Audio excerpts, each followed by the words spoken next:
4754 8252. Insya Allah kalau Bapak Ibu telepon saya layani 18 jam Pak. Karena yang 6 jam saya tidur Pak. Saya layani 18 jam saja Pak. Dari jam 9, dari jam 4 pagi sampai jam 9 malam. Kalau ya insya Allah saya jawab. Oke Bapak Ibu sekalian, kita semua sebagai ASN atau sebagai anggota dewan Pak, tentunya mendukung dong yang namanya prioritas kerja Bapak Presiden dan Wakil Presiden kita. Bapak Presiden dan Bapak Wakil Presiden kita punya program Pak, prioritas kerja, yaitu membangun SDM yang handal, membangun infrastruktur, terus penyederhanaan segala bentuk regulasi, penyederhanaan birokrasi, dan transformasi ekonomi.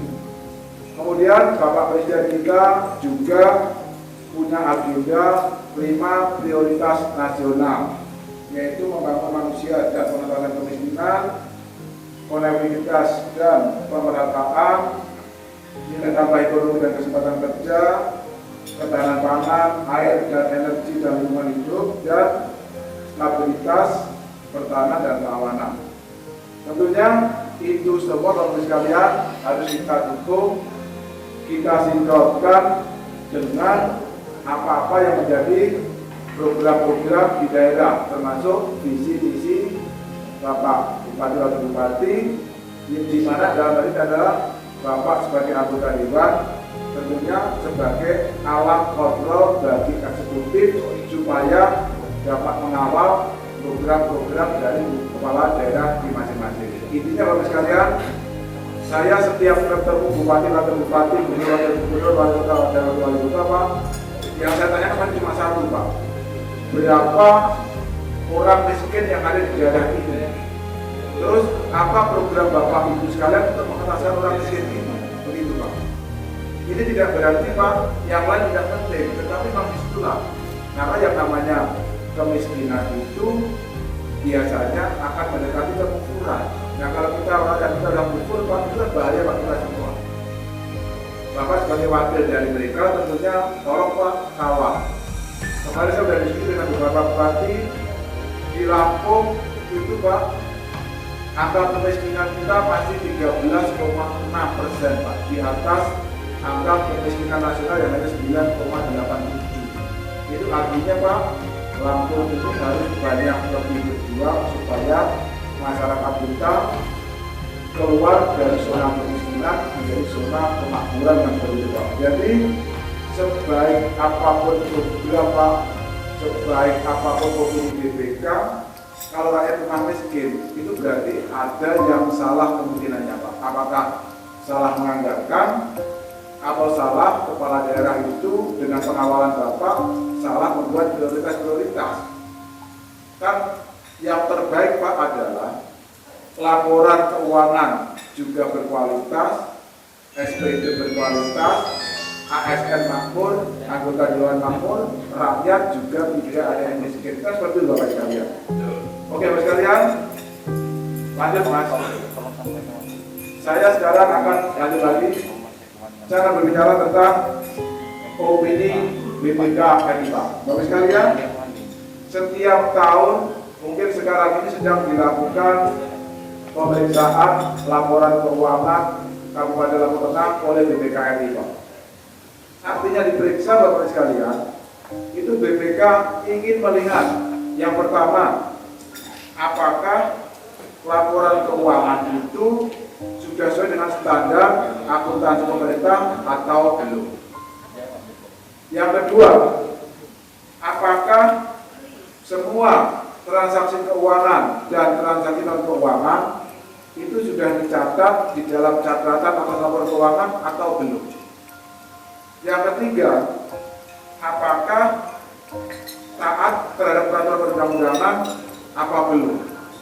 Yang keempat, apakah pengendalian internal yang ada di pemerintah daerah itu efektif apa tidak.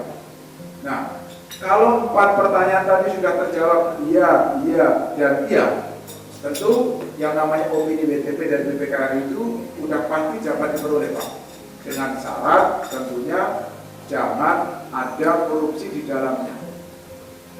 Begitu Pak ya? Nanti di belakang saya akan bercerita tentang korupsi juga Pak. Karena begini Bapak sekalian, selama ini banyak kita salah persepsi terhadap korupsi di Pak ini. Kalau laporan keuangan sudah meraih opini BTP, itu Bupati, DPRD menganggap tidak ada korupsi. Itu iya, kalau korupsi dalam arti sangat minim, cuma 1 dari 7 pengertian korupsi di APBD. Ternyata Bapak sekalian, korupsi itu ada 7 kelompok dan ada 30 jenis. Kelompok yang lain ada pemerasan, ada gratifikasi, ada suap, ada benturan kepentingan dan sebagainya. Itu Pak yang sering tidak kita pahami sehingga banyak terjadi. Contoh Pak, tahun lalu di awal tahun ada OTT di Mesuji dan Lampung Utara. Itu artinya Pak, integritas aparat tidak sejalan dengan integritas organisasi atau sebaliknya atau dua-duanya. Artinya sudah menafsirkan korupsi itu sebagai hadiah. Hadiah itu dianggap boleh-boleh saja, apalagi dalam penafsiran. Kalau saya haji mendapat hadiah dari Pak Haji berarti halal dong? Enggak. Yang namanya halal itu hukumnya adalah dari Allah dan Rasulnya. Pak Haji tidak bisa berubah dari haram menjadi halal, tidak boleh. Walaupun sudah haji 7 kali pun tidak bisa berubah hukum. Begitu Pak ya? Mohon maaf Pak Kiai, saya tidak bermaksud mengajari Bapak ya. Lanjut. Sekarang bagaimana caranya agar opini BTP tetap dapat berlangsung? Ya tentu adanya komitmen dari eksekutif dan legislatif, termasuk dari Bapak Ibu sekalian, untuk mendorong supaya kepala daerah punya komitmen yang kuat untuk mempertahankan atau meraih opini BTP dari BPKR. Yang kedua, tentu jajaran OPD, SKPD di Kabupaten Lampung Tengah harus sudah siap menyusun laporan keuangan sebelum tanggal 31 Maret 2021 dan sudah direview oleh inspektorat yang menyatakan bahwa laporan keuangan itu sudah salah bebas dari salah saji material. Seperti itu Pak. Yang ketiga, artinya data-data yang terkait dengan laporan keuangan, termasuk laporan dari Bapak Ibu sekalian dari Sekretariat Dewan, kalau diperiksa oleh BPKR Pak, Bapak terutama Sekretaris Dewan harus menyerahkan kepada BPK dan diberikan penjelasan yang cukup Pak. Jangan memberikan data terus ditinggal karena alasannya Bapak Ibu ikut anggota Dewan pergi ke luar kota kemana-kemana. Tidak boleh Pak. Jadi Sekretariat Dewan bertanggung jawab terhadap laporan keuangan yang ada di DPRD Kabupaten Lampung Tengah. Jangan sampai gara-gara Bapak pergi mendampingi anggota Dewan, laporan keuangan sudah Bapak siapkan, diserahkan oleh staf ke BPK, sementara staf itu tidak paham tentang laporan keuangan. Nanti kalau BPK bertanya, dijawabnya malah menjerumuskan, dan akhirnya Bapak nanti dipermasalahkan isi daripada laporan dan isi daripada pertanggungjawaban yang tertera di dalam laporan keuangan. Tolong Pak itu diperhatikan betul. Yang keempat Bapak sekalian, tentunya apabila periode-periode sebelumnya sudah ada temuan dari BPKR ini Pak, tolong Bapak sekalian segera tindak lanjuti dengan data sesuai dengan yang direkomendasikan oleh BPKRI dan segera serahkan ke BPKRI Pak. Itu sebagai bukti bahwa kita semua sepakat untuk taat terhadap aturan main yang ada. Setelah kemudian ini Pak, setelah BTP kita tuh mau apa lagi? Tentu yang pertama adalah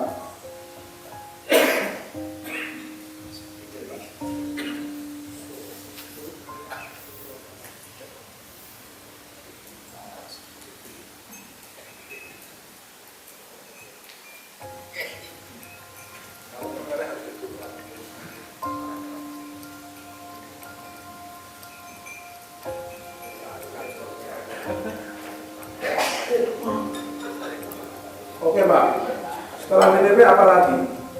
Yang pertama tentu kita harus meningkatkan kualitas akuntabilitas pertanggungjawaban, termasuk kualitas akuntabilitas keuangan.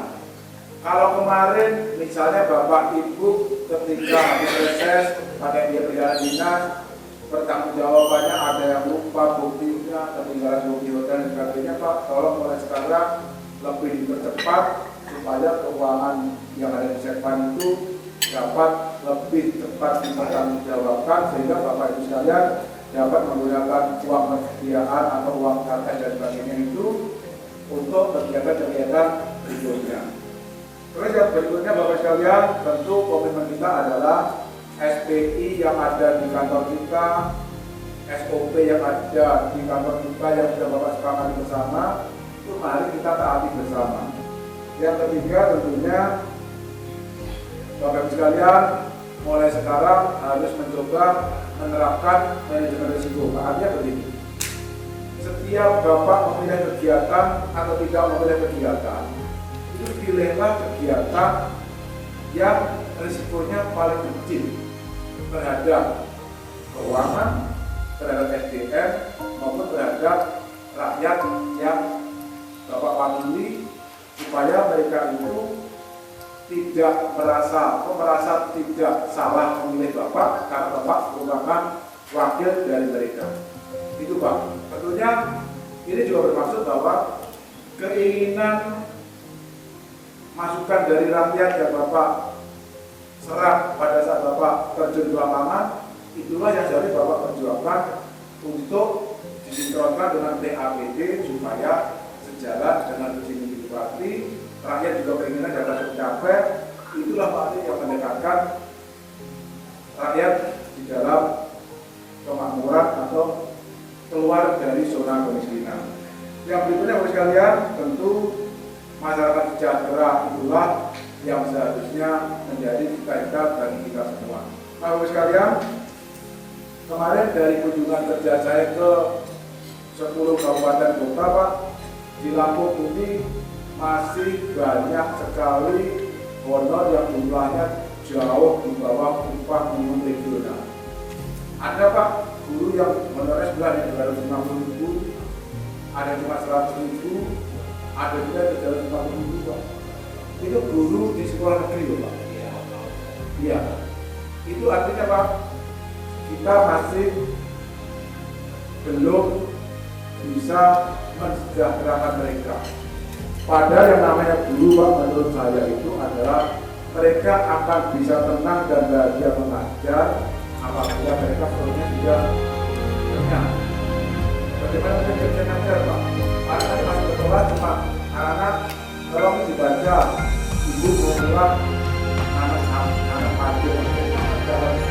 Coba kalau mereka bisa Bapak perjuangkan honornya sesuai standar yang layak, mereka akan tenang mengajar, tenang menyampaikan ilmu, akhirnya anak didiknya proses belajar mengajar itu dapat berlangsung dengan baik.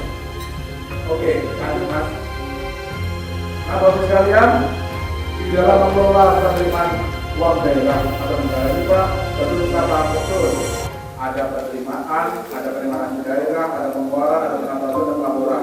Nah, mungkin Bapak sekalian, menurut pengamatan saya Bapak sekalian, saya tidak menyebut di Lampung Tengah Pak, tetapi hampir rata-rata di seluruh Indonesia Bapak sekalian, bahwa PAD sendiri di kabupaten kota itu masih jauh lebih rendah daripada potensi maupun yang dianggarkan di dalam APBD. Artinya Bapak sekalian, Dinas Pendapatan atau DPKAD itu masih perlu Bapak dorong untuk meningkatkan semangatnya supaya PAD itu semakin meningkat.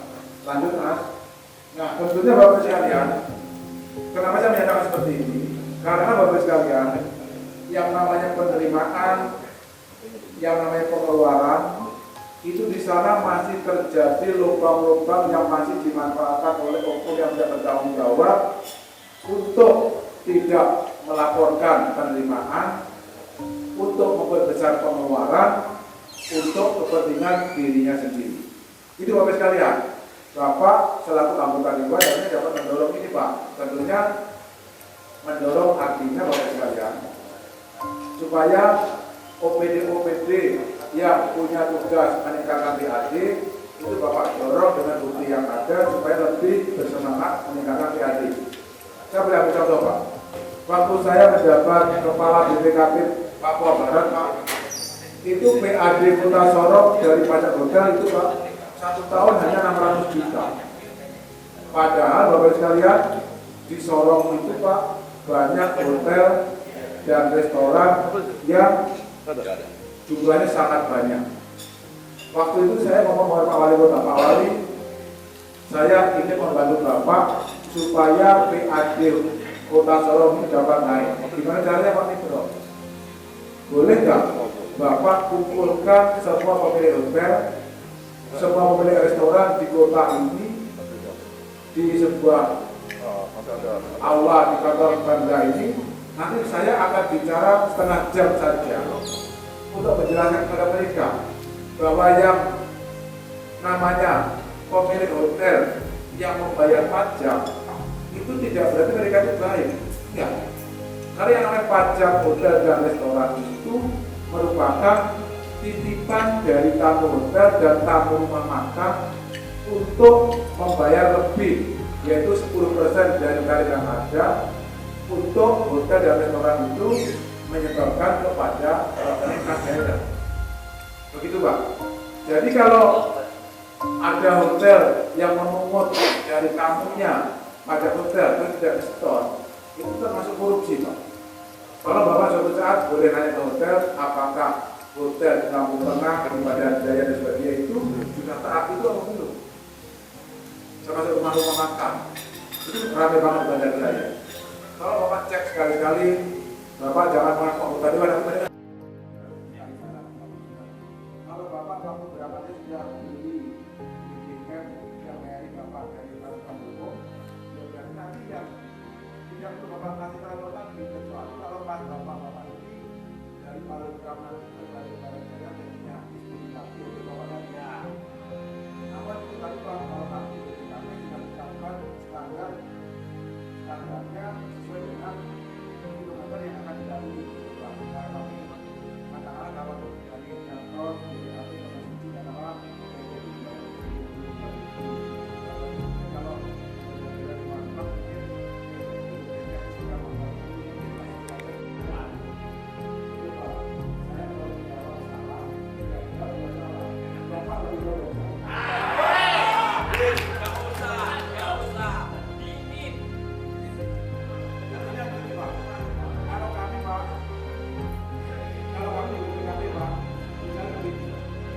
ya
18,5 juta itu totalnya ini per sekalinya ya.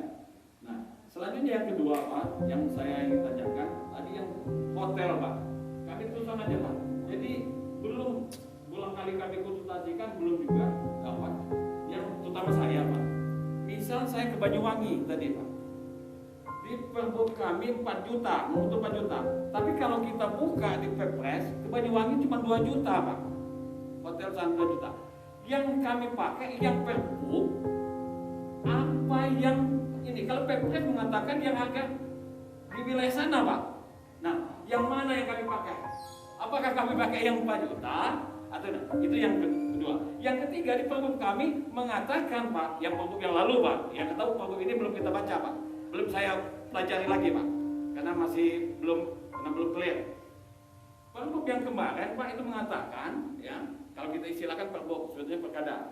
Pergub itu mengatakan bahwa 30% itu dibayarkan dari harga hotel setempat.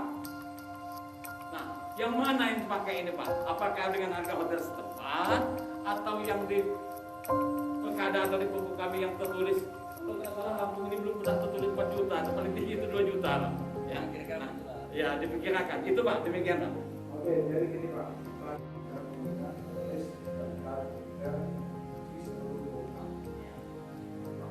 Sedangkan anggaran yang ada di RKKR BPKB beberapa itu merupakan dampak maksimalnya. Menurut saya, Pak, tadi dari saya melihatnya bahwa yang bukan hanya kita memperhatikan kalau ada aturan individual yang dapat menyiapkan transaksi itu untuk kita lebih kata kan? Jadi kalau berkata boleh dilakukan yang menggunakan kata-kata yang berpengaruh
Cara langsung untuk menyikapi ini, Ketua?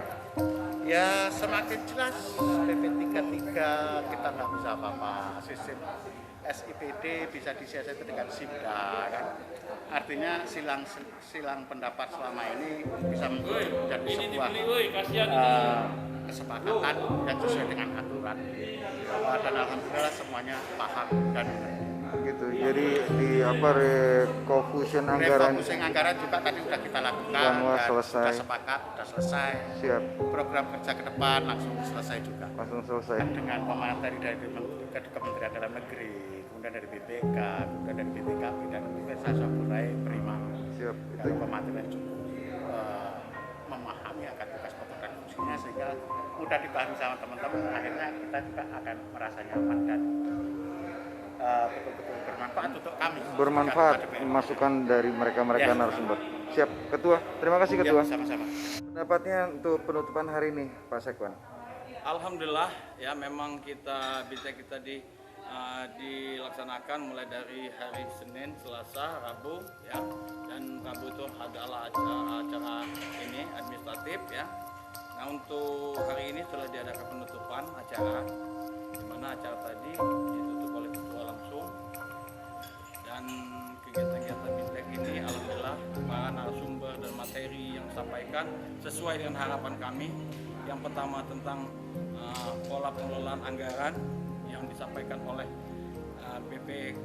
BPKP ya, udah itu dari Dirjen Keuangan, bagaimana mengelola keuangan berdasarkan Perpres 33 ya, udah itu bagaimana pengelolaan fungsi yang lain, yaitu tentang pengelolaan perda, penyusunan perda yang disampaikan oleh narasumber yang betul kompeten, menguraikan bagaimana pola penyusunan perda sampai dilaksanakannya perda itu yang kita hari ini. Dan ditambah juga ya karena ada sharing pendapat, memang ada sedikit ya debat-debat, tapi alhamdulillah debat-debat itu ada membawa hasil yang positif bagi kami, dan kami tidak merasa dirugikan dalam hal kegiatan debat-debat itu, malah kami diuntungkan. Kenapa dikatakan diuntungkan? Karena kami paham bagaimana pengelolaan keuangan sebenarnya, karena Sekretariat DPRD ini adalah sebagai OPD, bukan user dari kegiatan, tapi kami sebagai OPD yang mengelola anggaran sendiri. Jadi secara langsung tadi dengan Ketua Dewan melakukan refusion anggaran dan dengan banmus segala macam ya. Nah, sekali harian ini juga, karena kita juga dalam tengah kebetulan hari ini mengkumpul semua anggota yang kami banmuskan untuk membahas tentang refocusing anggaran Sekretariat DPRD. Nah, alhamdulillah sudah disepakati tadi, kita bisa sudah melaksanakan refocusing anggaran sesuai dengan petunjuk dari user kita BPKAD, dan alhamdulillah sudah selesai ya. Nanti kita susun, walaupun angkanya belum fit, tapi sudah kami susun, sudah sepakat kegiatan mana yang perlu di refocusing tadi. Nah, selanjutnya juga Banmus juga menetapkan jadwal kegiatan selanjutnya, yaitu kegiatan reses. Nah, kegiatan reses, dan nanti dibanmuskan khusus, ini hanya sebagai informasi saja. Nanti pulang dari sini kami mengadakan Banmus untuk jadwal pelaksanaan reses itu. Kenapa? Tugas DPRD salah satunya adalah menyerap aspirasi masyarakat. Itu saja yang saya sampaikan hari ini. Siap.